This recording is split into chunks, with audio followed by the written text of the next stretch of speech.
আজকে আমি এখানে থোড় বানাচ্ছি। সিম্পল জিরে ফোড়ন, কাঁচা লঙ্কা, তেজপাতা সব ফোড়ন দিয়েছি।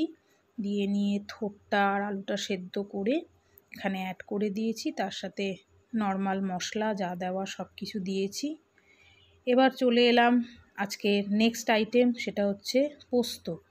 এখানে কালো জিরে, কাঁচা লঙ্কা, তেজপাতা ফোড়ন দিয়ে আলু সেদ্ধ করে নিয়েছি। পোস্ত বাটা হয়ে গেছে, আলুটা দিয়ে দেব।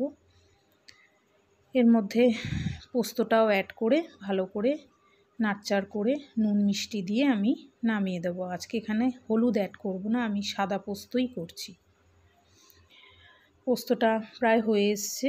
এখানে কাঁচা লঙ্কা একটু নুন মিষ্টিটা দেখে নিয়ে আমি নামিয়ে দিচ্ছি। আজকের মঙ্গলবারের নিরামিষ আইটেম থোড়, আলু পোস্ত। তার সাথে হচ্ছে আরেকটা আইটেম, যেটা কিনা থোড় দিয়েই বিউলির ডাল।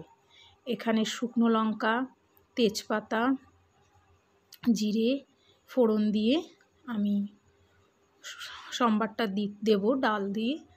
তো এখানে রয়েছে থোড়ের ডাল, ডালটা দিয়ে দিয়েছি। এরপরে ভালো করে নাড়চাড় করে ঘি, গরম মশলা, একটু মিষ্টি অ্যাড করে সব দিয়ে আজকের লাঞ্চ মেনু রেডি। সেটাই তোমাদের সাথে শেয়ার করলাম।